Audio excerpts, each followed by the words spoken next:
This is a presentation of National Streaming Sports. Over 20 podcasts, 70 weekly shows on Roku TV.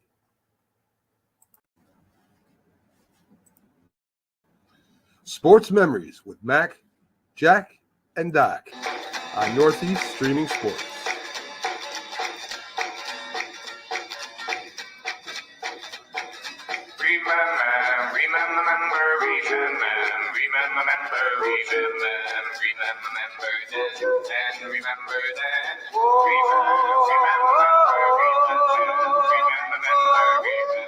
Every Saturday at 8 a.m. Good morning, everyone, and welcome to Sports Memory with Mac, Jack, and Doc. Doc is off today, taking care of some personal business. So me and Jack and Mac, talking in third person, we'll be going over three subjects here today.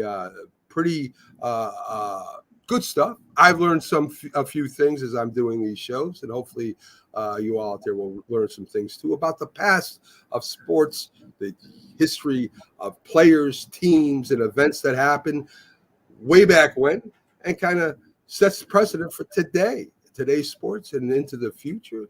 I'm your host, Mac, with your co-host, Jack Hirsch, and we'll be talking about three things today: the bums themselves, the 1950s Brooklyn Dodgers, and maybe we'll throw a couple of things in that go before the 50s.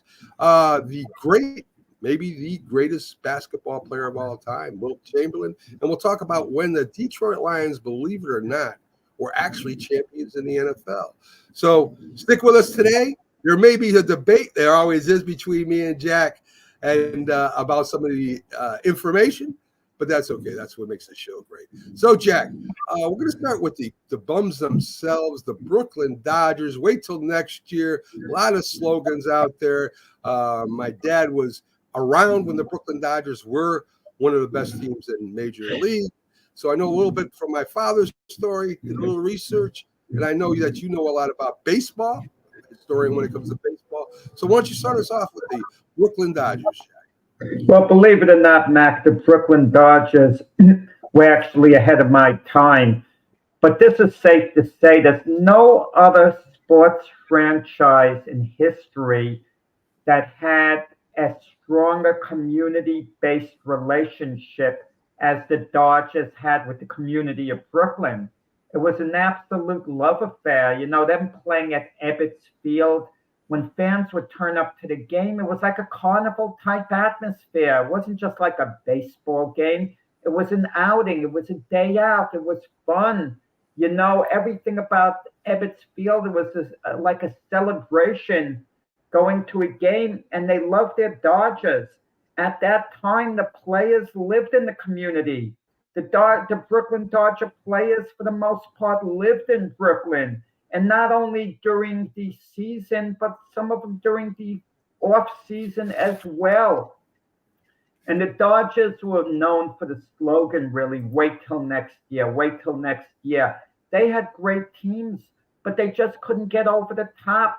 They couldn't win a world championship until the very end of their tenure in Brooklyn, or towards the very end of their tenure, because they were always haunted by the Yankees. I mean, those Brooklyn Dodger teams were just as good as those New York Yankee teams, but the difference is when they'd meet in the playoffs, the Yankees would always find a way to beat them. The Yankees would always edge out the Brooklyn Dodgers, and it was a tough road to the Dodgers till they finally won the World Series against the Yankees in 1955. I mean, just talking about the 1950s, the Dodgers had a so-so year in 1950 where they came a couple of games behind the Phillies. The Yankees swept the Phillies. Then there was the most famous Dodger season of all, and the most painful Dodger season of all in 1951. They had this huge lead, like 13 and a half games over the Giants in August. And somehow the Giants caught them. And then they had the 3-game playoff. And the Giants, in the last of the ninth, Bobby Thompson hits a 3-run homer after the Dodgers had taken a 4-1 lead going into the last of the ninth, and the Giants win the pennant. And you had the Russ Hodges, the Giant announcer's famous call, "The Giants win the pennant, the Giants win the pennant." Brooklyn was absolutely heartbroken by that happening. But, decisions were made even in 1951.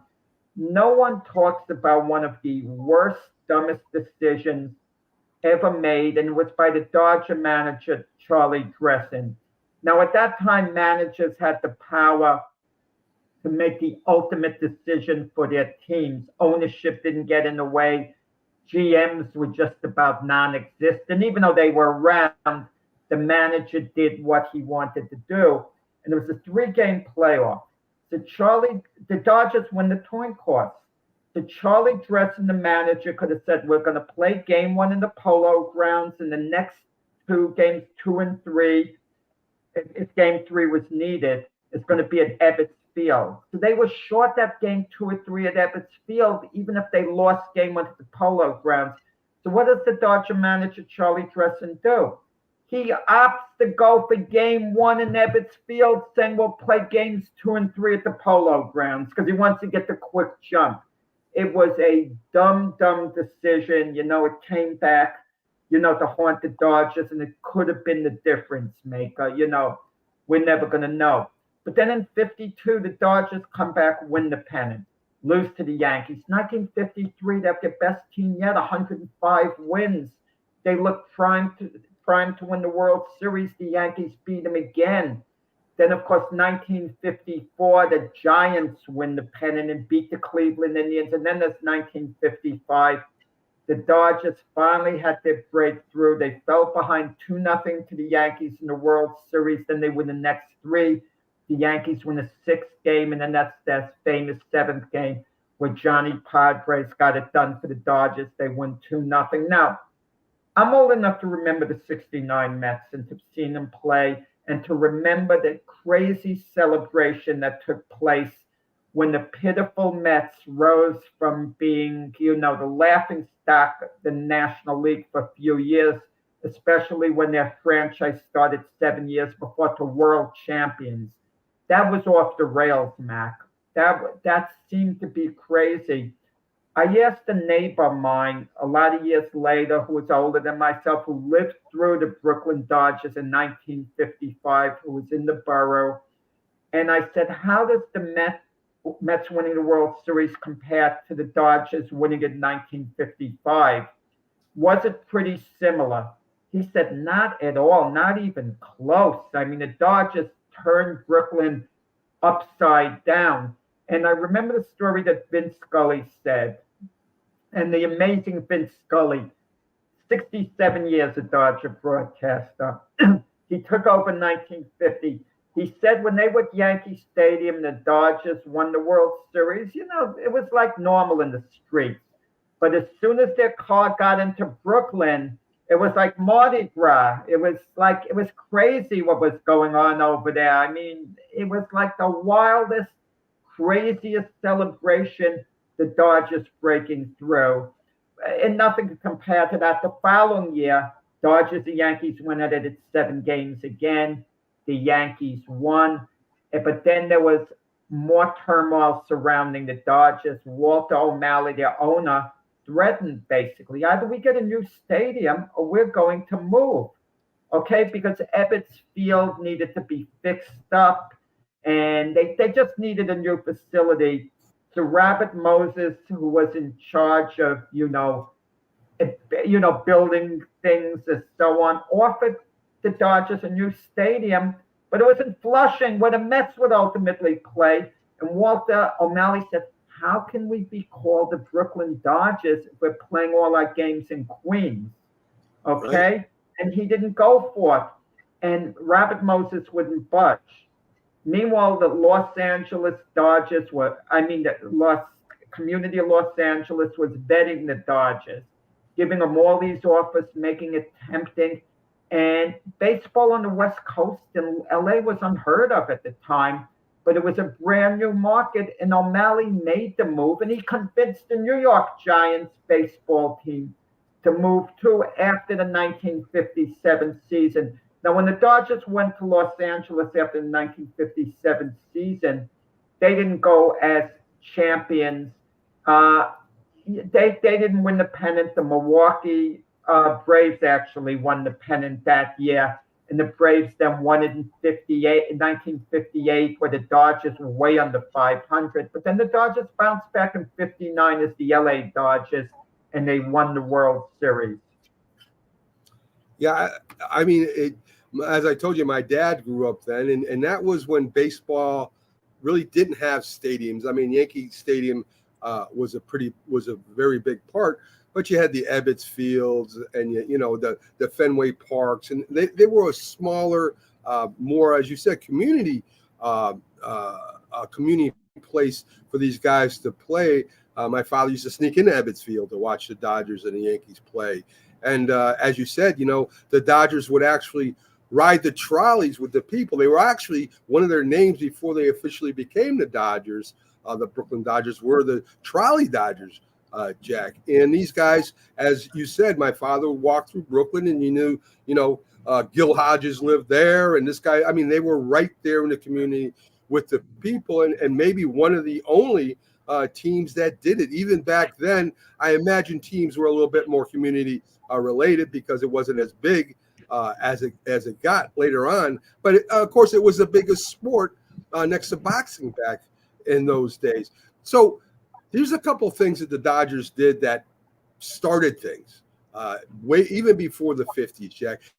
They were the first used their team as a commercial, had fans actually pay to get attendance into their park. They would actually have series against the New York teams, like all-star games, where they would charge people to come into the park to watch these games. So they were one of the first teams to go from a amateurism team to a commercial team. They also, believe it or not, had the first helmets. Back in 1941, the Dodgers are the ones that started using batting helmets. So they introduced those to the league, which is another first. I mean, if you think about it, Brooklyn at that time, when they first came out, was not included into New York. It was a separate city. Brooklyn was a city. Manhattan was a city. Borough. Brooklyn's a borough. It became a borough under 1889 Act. I'm going way back, Jack. I'm not talking. Well, Brooklyn itself is bigger than a number of major cities that you have in the United States. You could look at it from that perspective. Right. And in 1934, the Brooklyn Dodgers at the time, they weren't really a powerhouse. They had a manager called Casey Stengel, who he was manager of the Brooklyn Dodgers, 1934, when the Giants manager kind of made fun of the Dodgers. They said, "What do you think about the Dodgers' chances of making the pennant?" And the Giants manager said, "Well, is Brooklyn still in the league?" Well, the Dodgers ended up knocking the Giants out of the pennant race, beating them twice that year, and ended up putting the Giants on the rails there. So anyway, you were talking about Larry McPhail. I thought we were talking about the 1950s here. I am. Matt. Right. But it's good that you went back before the 50s to give some backdrops. That's good stuff. I want to say the thing that made the Brooklyn Dodgers so special were the players and the personalities. Okay. Oh, you take, Roy Campanella, Gil Hodges, Jackie Robinson, the first black player in Major League Baseball who came up in 1947, Duke Snider, Pee Wee Reese. Like you hear about certain things like the Big Red Machine. They like to compare their starting lineup to any other team and say, well, this shows that we're the best. And I guess if you do position by position, it's very hard to top the Big Red Machine. But if you look at the Dodgers starting lineup and compare to the Reds starting lineup, it's very close. And then when you consider the Dodgers pitching and the other intangibles, I mean, they was good. I mean, just every bit as good. And, even Yankee teams I could point was good, if not better, especially the 1998 Yankee team. But that's another story in itself. But you compare, for example, Johnny Bench, Roy Campanella. It's close. Yeah. It's close. I don't put anyone ahead of Johnny Bench, but it's close between Campy and Bench. First base, I would put Gil Hodges ahead of Tony Perez, but you can argue it's close.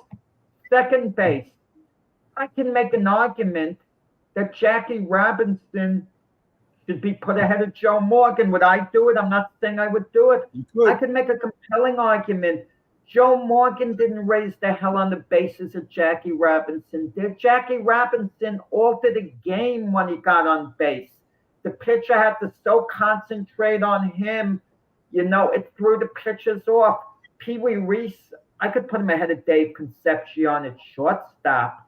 Maybe. I mean, Duke Snyder, I could say Duke Snyder was better than any, outfielder the Reds had, better than Griffey Jr., certainly better than Cesar Geronimo, their center fielder.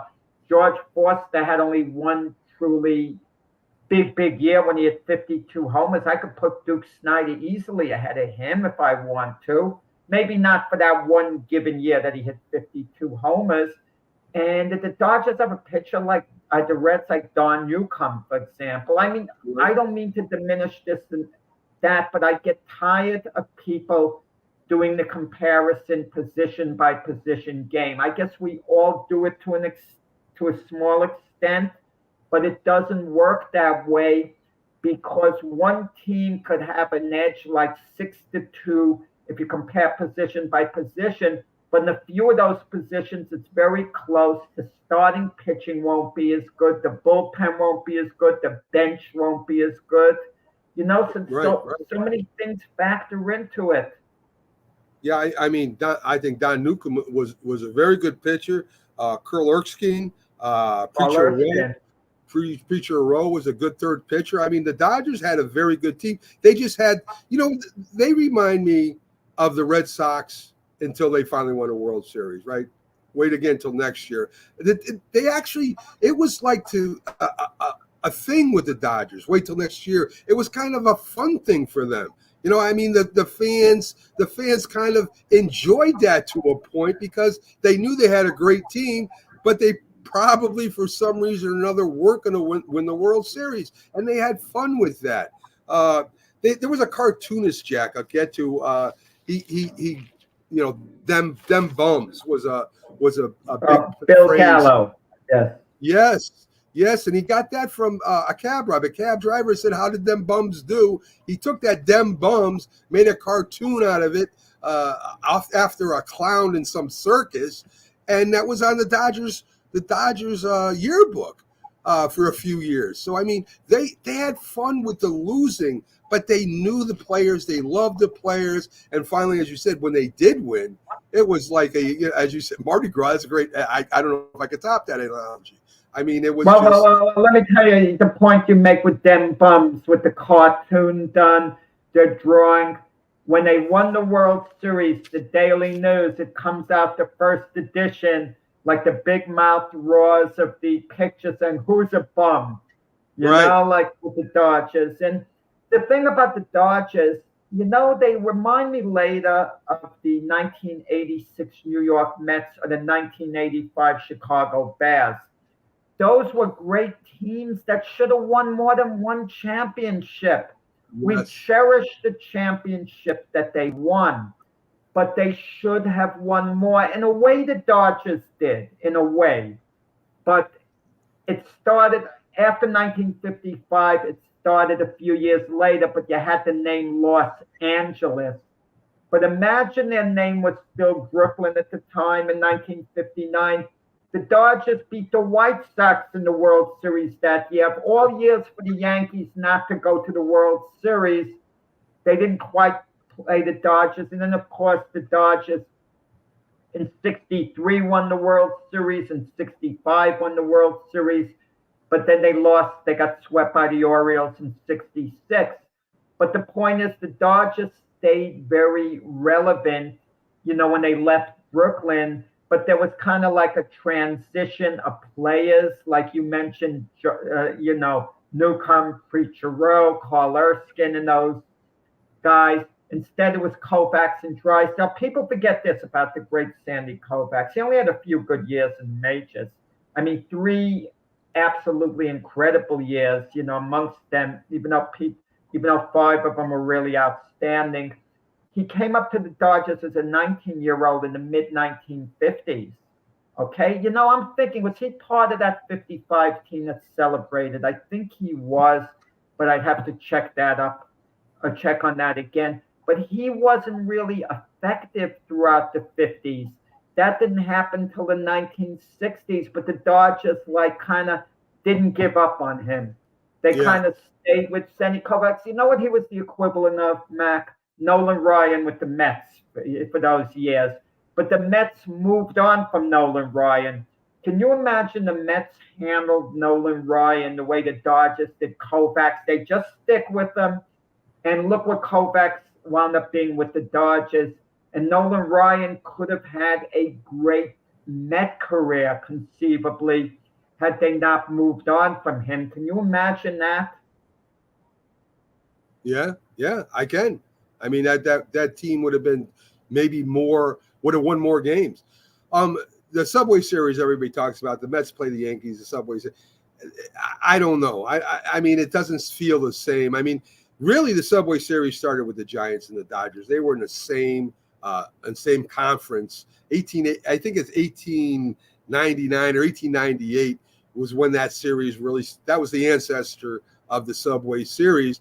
And so you had 2 Subway Series going at once, Jack, back then, because the Giants were, that team was legit too in the 50s and during those years. So you had them fighting it out for the pennant, and then they go play the Yankees, whichever team got by them. So, I mean, that's when New York baseball was probably at its best. I mean, you could talk about the Mets and the Yankees, in 2000s, but nothing like that. Well, Mac, when the Dodgers left to go to Los Angeles, Dodger fans in Brooklyn were still emotionally invested in the Dodgers. They didn't root for the Dodgers to lose. They didn't blame the players. They blamed the owner, Walter O'Malley. Walter O'Malley, historically, is the most vilified owner in all of sports. Later, we get Arthur Modell, who moved to Cleveland Browns. But there was nothing compared to Walter O'Malley. He was considered the ultimate Benedict Arnold for what he did. But historically, can we really blame O'Malley? It could go either way. If you're trying to get a new stadium and they don't accommodate you and you're losing money and it's a disastrous situation, what are you to do after a while? Do you sell your team? Do you move it? You're trying everything that you could do. Yeah. But from 1949, Mac, if we consider the Dodgers still a part of New York and the Giants after they moved, a team with a New York link was in the World Series every year until from 1949 to 1967. Because in 1954, when the Yankees and Dodgers went in the series, the Giants won it. And then after the Dodgers moved to LA, of course, the Yankees played the Milwaukee Braves in the World Series for the second year in a row. In 59, the LA Dodgers win the series. The Yankees won 60-64 and played the Giants, San Francisco Giants, who were the New York Giants in 62. And then in 65 and 66, the Dodgers won the World Series. So that long streak of a New York link that went from 1949 through 1966 wasn't broken until 1967 when the Cardinals played the Red Sox in the World Series. But it didn't last long. A couple of years later, 69, we got the Mets. Let me throw this at you, Matt. Okay, your opinion. Did it turn out to be a blessing in disguise that the Dodgers moved to LA? Now, I know die-hard Dodger fans at the time considered a mini tragedy. I actually think it was in a way a blessing in disguise, and let me tell you why. If the Dodgers never moved, you don't get the miracle Mets. You don't get that story. Maybe if the LA Dodgers went and they played in Shea Stadium, and they still wanted to call themselves the Brooklyn Dodgers or the New York Dodgers or whatever the heck they wanted to call themselves, they would have won. They would have won additional World Series, but you wouldn't have had the crazy, wonderful story of the Miracle Mets. That's a story unlike any other in sports history. The ultimate underdog, the ultimate doormat team, rising from all the way to the bottom, from the laughing stock of baseball to world champions. You never would have gotten that had the Dodgers stayed, in New York. Well, we'll say the Dodgers stay and they work out a deal with Brooklyn. Just say that happens, hypothetically. Let's say. The Giants, if they leave, you still might get the Mets. You might not have the same colors of the uniform, but you might get the Mets. But I think the Giants left in part because the Dodgers left. I think that's. I don't think so. You make a point that's fair to mention. And I think, Jack, they did leave because of the Dodgers, only because the Dodgers went first. The Giants playing the Dodgers in their own conference, that would have been a heck of a travel, right? They would have had to go all the way to California to play the Dodgers. During a year. I think that's one of the reasons why the Giants left. You know what? At that time, O'Malley conferred with Horace Stoneham, the owner of the Giants, about leaving. In a way, they did work it together. The Giants didn't leave completely independent of the Dodgers. Right. The Giants also saw the greener pastures of being, in San Francisco, how it could benefit them. But the Dodgers had a beautiful stadium, and the Giants had a terrible stadium, Candlestick Park. Visiting players would say it was the worst place to play. It was gloomy, not enjoyable. About the best thing the Giants had going with them they brought from New York was the great Willie Mays. Yes. And those Giant teams, after they moved, they had some outstanding players. Orlando Cepeda, Willie McCovey, Juan Marichal. Wow.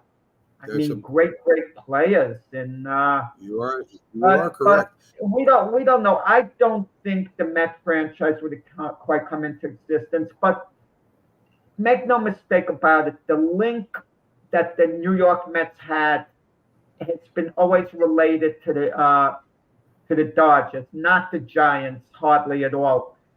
The Mets did retire Willie Mays' number. Willie Mays actually played for the Mets the last year and a half of his career in the 72-73 season, half of the 72 season and all of 73. That was his only actual time with the Mets, but he had that powerful New York link with the New York Giants. So the Mets organization felt this kinship with Willie Mays, and they actually retired his number. Should they have done it?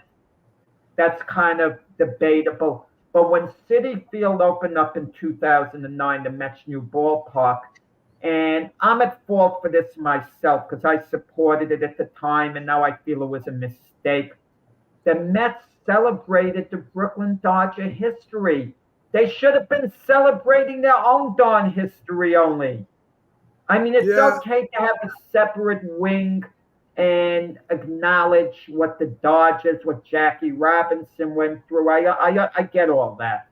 But the Mets were not celebrating their own history with Tom Seaver, Jerry Koosman. Yeah, it's a great point. It's a great point, Jack. But just the colors alone, the blue and the orange, they feel, I guess, the Mets feel some kind of obligation saying that they came from, especially being in the National League, they came from the roots of the Dodgers and the Giants. I know they celebrate the Dodgers a lot, but the orange of the Mets is supposedly because of the San Francisco Giants. So I think at the time when the Mets opened up, you still had more older fans, involved who still were into the Dodger glory days, and they maybe passed it on to the kids to an extent.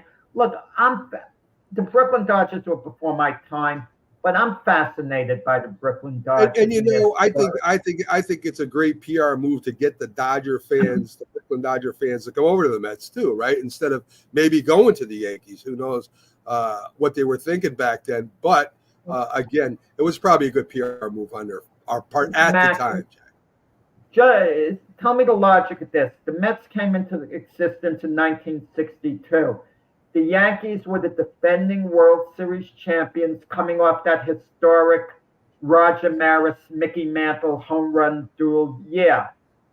And then in their first year in existence, the Mets outdraw the Yankees. Oh, yeah? They're making more money, more attendance, and the Yankees are repeating as World Series champions again. If I were the Yankees, I might, oh boy. The Yankee fans have always felt that it's not a big deal that they won the World Series. I mean, I think they've always felt that they're supposed to win the World Series. This is a brand new team, right? They want to check them out. Fine. You understand modern things, but you get guys like, he's not here today to defend himself, like Dr. Paul Semending and Keith Engel. These guys still feel a sense of entitlement. They're like living in the past. They say, oh, our mission statement's the World Series and nothing. The game has changed. There's been expansion. There's so many more teams. There's different playoff rounds. It's so hard to win one World Series now. These guys are like, when they start talking like that, that's so biased. It's ridiculous. I think every team's mission statement is to win the World Series. I don't think any team says our mission statement is to finish in second this year. I don't think any team does that. I agree with you. They take it to a extreme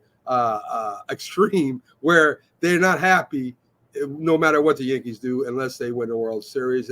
And to me, Jack, I want the Yankees to win the World Series as bad as they do, but I'm not gonna criticize the Yankees because they fall short in the World Series or something. Mac, look at all the really top of the line teams.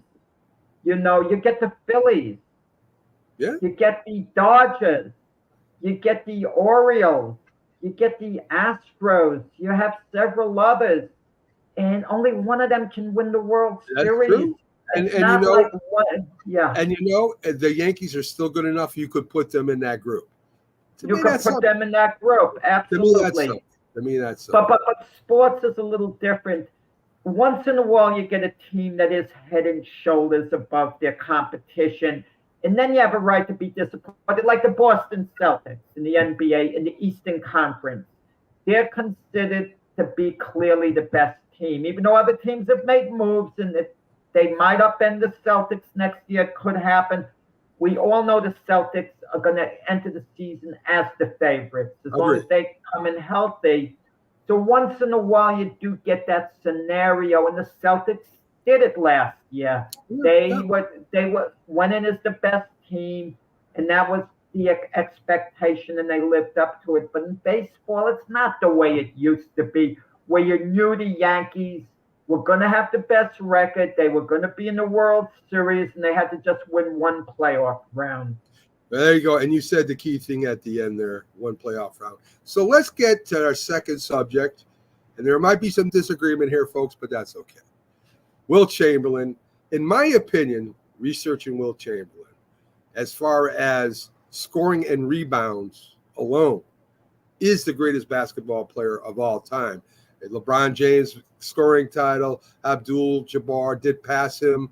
So there are great rebounders out there. But I've never, ever seen, and that even goes for Shaq, who was a monster in his time, a guy that scored more points and rebounds in the same games and led the league in scoring and rebounds so many times than Wilt Chamberlain. So let me give you a little background, Jack. Wilt Chamberlain in his high school years, and they were city runner-up at his school. He averaged 31 points per game in his freshman year. Came in at 6'11", by the way. In 1954, again, this time they were city champs. Had a high school record of 71 points. 55 city champs. Chamberlain had games of 74, 70, and 90 points in his final year as a high school player. Ends up going to Kansas. They won the Big 8 conference championship. He was also, Jack, a 3-time champion, 3 years in a row in track and field. So this is what kind of athlete that Wilt Chamberlain was. He could dunk from the foul line without running. He just would have to take that one big step and dunk the ball. And believe it or not, in college, he was a reason for a lot of rule changes, right? I mean, he is the reason why you had to keep 2 feet behind the line doing foul shots, because he would dunk foul shots if it wasn't allowed. Goaltending became something that they changed in the NBA. First, Bill Russell exposed it. Wilt Chamberlain was going into pros. They made sure goaltending, or they called rim interference at that time, became a rule. So passing over the backboard, because he could pass over the backboard, became a new rule because of Wilt Chamberlain. So he changed a lot of different things as far as rules went. So he didn't have the greatest college career as a basketball player, Jack. And he wanted to make money. He wanted to turn pro. At the time, the rule in the NCAA was that you could not go pro until your school officially, everybody graduated. That was eligible to graduate. So he joins the Harlem Globetrotters for 1 year. And the Harlem Globetrotters paid him $50,000 a year. It was back in 1958. One of the skits with the Harlem Globetrotters was Meadowlark Lemon would fall down on the floor, and instead of him picking him up, he'd literally pick him up off the floor. He would throw him feet in the air and catch him. Meadowlark Lemon said he was the strongest professional basketball player he had ever met. So Chamberlain had an affinity with the Globetrotters. He would go on, even during his pro career, go play with the Globetrotters in the off season just because he loved performing. So let's get to his pro career. 1959 through 65, he was a member of the Philadelphia San Francisco Warriors, Jack. At the time, there was in the 76ers. He ended up getting the biggest contract, $30,000 at the time, $5,000 more than Bob Cousy's contract. Let's see. It was, in fact, that's how much that the owner of the Philadelphia Warriors spent to buy the franchise, was $30,000 at the time. What a change that was. So, first game against the Knicks, he had 43 points and 28 rebounds. First game against Bill Russell, he scored 30 points to Russell's 28 points at the time. In 1960, he had a 50.40 rebound game, Jack. That's unheard of. I've never heard, of course, I didn't realize that he had that much in one game. Let's see. Of course, he's breaking records. His first season average was 76 points, 27 rebounds in one of his games. 1961, 62. In 62, he had his 100-point game against the Knicks, Jack. That one game where there was no electric scoreboard. They actually wrote down the 100 points on a card. So there is question marks about that record, but it is official. Go ahead. Unmute. No one disputes that he scored the 100 points. They took him out of the game with something like 40 seconds left as well. And what was unusual about that game, Chamberlain's one big weakness was foul shooting. I mean, I heard in practice he would make shot after shot from the foul line. Elgin Baylor once said, I was watching him in practice. He never missed foul shots, but something about during the game, he was like really off. You know, it happens with big men. You know, it happened with Shaq. But during the 100-point game, he went to the line 32 times and made 28 foul shots. Well, that will get you there. I mean, impressive.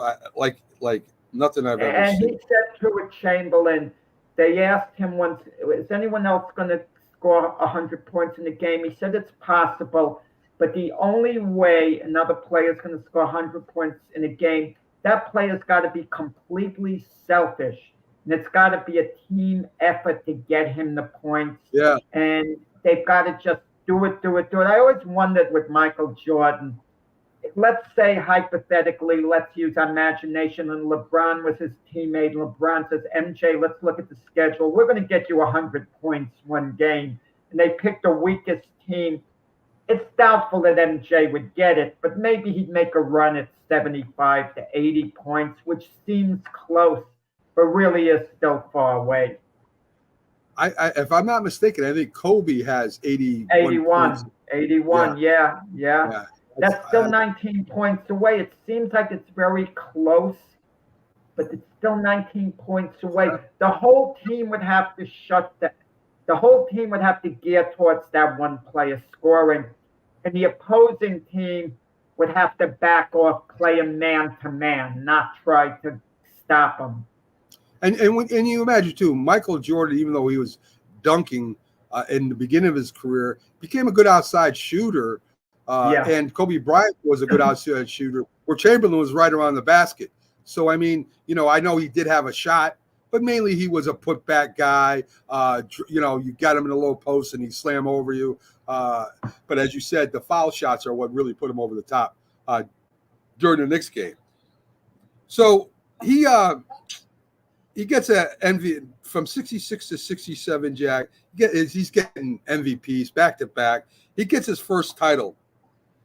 The head coach is Shays is replaced by Alex Hanneman. And and he ended up watching the Lakers that year. He had some key issues with the team, and the main cause of his issues was Will Chamberlain, that he was scoring too much and not playing enough defense. And they said that he really he would get into fights with the head coach, almost come to fist fights where the players would have to separate these two guys. And but the head coach wouldn't back down. The head coach stood his ground and said, "This is what we got to do to win." Chamberlain buys into it, and he was persuaded Will Chamberlain to change his style to concentrate more on defense. Scoring went down, but he had a career low of 24.1 points per game and took only 14% of shots. But he was more efficient, Jack. He didn't just throw up things that didn't go down. He was a lot more efficient that year. The rebounds were 24 per game average. And the 76ers beat the Celtics in the conference final. Bill Russell compliments him, said he played like me that game, that he actually played as a team player to win the game. And, they go ahead and Chamberlain and Russell were good friends. They had a falling out. A lot of people felt during their primes, and even Shaq had said this and others, why was Chamberlain hanging out with Russell? They slept over one another's home and, had dinner, the families, the whole bit and everything together, because he's the enemy. Bird and Magic turned out to be great friends, but they never hung out during the season and socialized. It was the enemy, at least Magic was Bird's enemy. The way he looked at it, he said, look, I might like you personally. We shot a commercial together. You met my family in the off season. I like you, but not during the season. You're not my friend during the season. You'll be my friend in the off season. And Russell was perceived as a master manipulator, because the feeling was if Chamberlain was ticked off and he brought his A game, he couldn't be stopped by Russell. And maybe Russell realized that. Russell used to say, and this was his strategy against Chamberlain, I'm going to go out there and give you a few good minutes at a time. I'm giving you everything I have for a few minutes, then put me on the bench so I could regroup. It's the only way, I could hold Chamberlain, going all out, against them. And Chamberlain was buddies with Russell. But later on, when their careers were over, Chamberlain would call Russell up and say, look, if I was on the Celtics, we wouldn't have won as much as they did with you. And Chamberlain's logic always was his style of game wouldn't have benefited the Celtics. It didn't blend into the team aspect. And Russell, even though he said Chamberlain by far was the best player he ever played against, he didn't feel that Chamberlain brought out the best in the other players. Right. But he also, Russell said, Chamberlain was doing what he thought was best for his team to win. Chamberlain tried to beat you by force. Give me the ball was his attitude. I'm going to score. I'm going to get it done. I'm not going to rely on the other players. And it was kind of up to the coaches to reel him in. And it didn't always happen. You mentioned the 76ers. Russell's last game against the Lakers in the NBA Finals, when Chamberlain was on the Lakers, the Celtics come back and win in 7 games. Never should have happened. The Lakers had a better team. With Jerry West there, Elgin Baylor, Gail Goodrich, they had the better team. The Lakers were up 2-0 in the series. Then they went up 3-2, and they somehow lose Game 7, in LA. It never should have happened. But during Game 7, Chamberlain all of a sudden gets 5 fouls.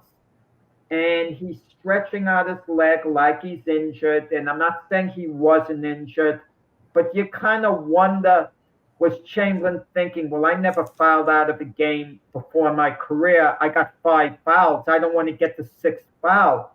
So the Lakers are down. All of a sudden, the Lakers are coming back. They have a chance to win the game. Chamberlain goes to the coach, Butch Van Brederkorf, and says, put me back in. And Butch Van Brederkorf refused to put Chamberlain back in the game because he was ticked off at Chamberlain. They had this personality conflict. And it was like, wow, 7th game, everything on the line, and you're leaving Chamberlain on the bench? Especially that Russell eventually has gotten his 5th foul, and he's in there. I mean, that's incomprehensible, Mac. Think of any superstar in the NBA today if there's a Game 7. Can you imagine the Milwaukee Bucks? Giannis says, put me back in the game. The coach says, have a seat. Embiid, the coach says, have a seat. I'm not putting you, refuses to put their star player back in. Wow. Yeah, in fact, Chamberlain, Mac. 3 games would have altered the perception of his career had he won those 3 games. College, they lost in triple overtime in the NCAA tournament final. His Kansas State team lost to North Carolina. Right. And the Tar Heels. But what happened then, Mac, was the rest of the team shot 27%. And Chamberlain was triple teamed. There was in a triple overtime loss in the finals. Yes. I mean, Chamberlain, the burden was on him to carry the team on his back, and he nearly got it done. Not quite. The second one was the game I just mentioned, Russell's last game. Had the Lakers beaten the Celtics, Chamberlain would have beaten Russell as a 76er, won 1 championship, and beaten the Russell team as a Laker. It wouldn't have quite measured up to all of Russell's championships, but it would have made Chamberlain look better. And the other one was the following season, the Willis Reed game, limping, where the Lakers losing 7 games to the Knicks. A hobbled Willis Reed. Chamberlain should have taken control, according to Russell, jammed it down Reed's throat. And if they won that game, that would have given Chamberlain, what I'm talking about, 4 NBA championships, an NCAA title. Would it have been as great as Russell's overall titles? No, but it would have been enough to give that legacy an extra boost. Kind of like with LeBron now. LeBron has 4 NBA championships. Even if he doesn't win another one, Mac, he's won a few, so no one's going to say, well, so-and-so won more. That's the difference makeup. But if LeBron only had 2, maybe people would have mentioned it a little more.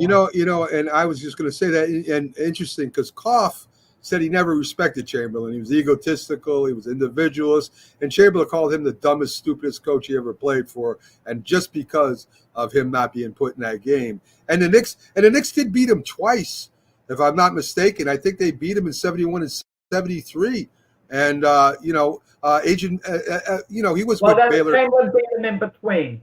Yes. Chamberlain does have one distinction. 2 years after, in 72, the Lakers hold the NBA record for most consecutive wins. I think it's 32, and they have won a historically great team that Chamberlain was on and played a big part of. Okay, Correct. so that does make Chamberlain's legacy look somewhat better. And there was a couple competitions with Lou Alcindor, who later became Kareem Abdul-Jabbar, and they both they hate each other. They hated each other all along. Kareem got him the first time they played when he was a rookie in a playoff game, but Chamberlain got him the second time. They didn't win, but Chamberlain outplayed Kareem Abdul-Jabbar that series. 10 years, and of course, Jabbar was 10 years his junior. So Chamberlain getting up in years, he did have a great series against them, but they hated each other, Jack. They absolutely. No, I won't go that far. There was a big personality conflict. Yeah, you could maybe say it was deep dislike or whatever, Very much But so. part of it later, Jabbar said it had to do more with Chamberlain not being involved with any social issues, like he turned his head the other way from any type of social issue. And Jabbar was big into the social issues. Jabbar actually idolized Chamberlain as a kid coming up. As a kid, He yes. idolized him. And part of the problem could have been too, when you're Wilt Chamberlain and you're the king of the mountain and you see your heir apparent coming onto the scene, you don't always take kindly to it. We've heard stories about Joe DiMaggio maybe not being overly friendly to Mickey Mantle, things like that. When someone's about to take your road and you're gently being not moved out, but you're no longer the guy, the big star. It's like someone else's time. Not everyone takes well to that, and that could have been the issue, on the part of Chamberlain. Yeah, I mean, Jabbar thought he was. I mean, as he got older, he even till he died, Jack Jabbar didn't like him. He said he had Republican leanings, as you said, did not participate in any kind of movement. Wilt Chamberlain wasn't like that. Wilt Chamberlain liked to have fun. He enjoyed his stardom. After his career, he sponsors volleyball teams, girls softball teams, a lot of women's. I got to tell you a little trivia that people forget completely. It's volleyball. Completely. Yeah. Wilt Chamberlain was a head coach in basketball in the ABA for the San Antonio Conquistadors. And, he wasn't a bad coach from what I heard.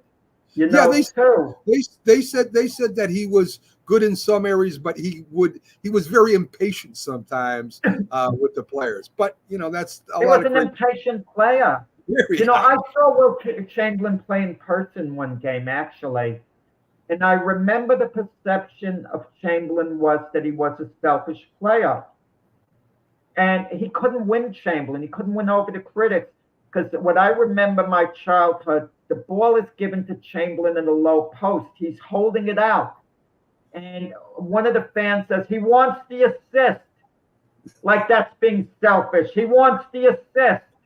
Like he thinks Chamberlain is thinking of every number. Maybe the most amazing stat that Chamberlain had of all was leading the league one year and scoring an assist in the same year. Yeah. I mean, that's one record that I don't think is ever going to get broken in basketball. Scoring and assists, doing both together. I mean, phenomenal. Listen, I'll tell you, in the 50 points, some people are going to say, well, the players then weren't as good. Chamberlain's thing was, I played against Bill Russell, Nate Thurman, Walt Bellamy, Zelmo Beatty.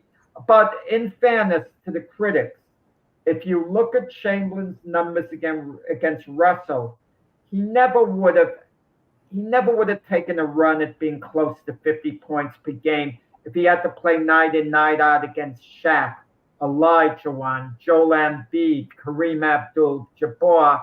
He would have managed in the maybe low 30s, and gotten a lot of rebounds, which is great, which is Hall of Fame worthy, which is all-time great discussion talk. But against Bill Russell, I believe his average was like 32 points a game, which is great against the great Bill Russell. Yeah, I would agree. Listen, I think, Jack, that, again, if you want to go today, I think Bill Russell would average high 30s, low 40s, grab 20 rebounds a game You still mean because he was that Chamberlain? good. You mean Yeah, Chamberlain? Chamberlain. Yes. Russell wasn't a scorer. No, Russell didn't score. He was more of a Russell facilitator. was not a good offensive player. I tell people that. But Chamberlain would I think high 30s, low 40s today, especially with the rule changes. So let's get to the Detroit Lions because we only got like 5 minutes left. Yeah, I'll leave this segment to you, man. The Lions were champions of the NFL, believe it or not, and that was in the 50s, 54. They were champions. 52, 53, and 55, really, Jack. And basically, it was defense. They had one of the best scoring defenses of the time back then. And Detroit beat Cleveland Browns, and they beat, the kings of the league at that time. They did have the great Bobby Lane for that time. He was responsible for a lot of the scoring of the total scoring of the Lions.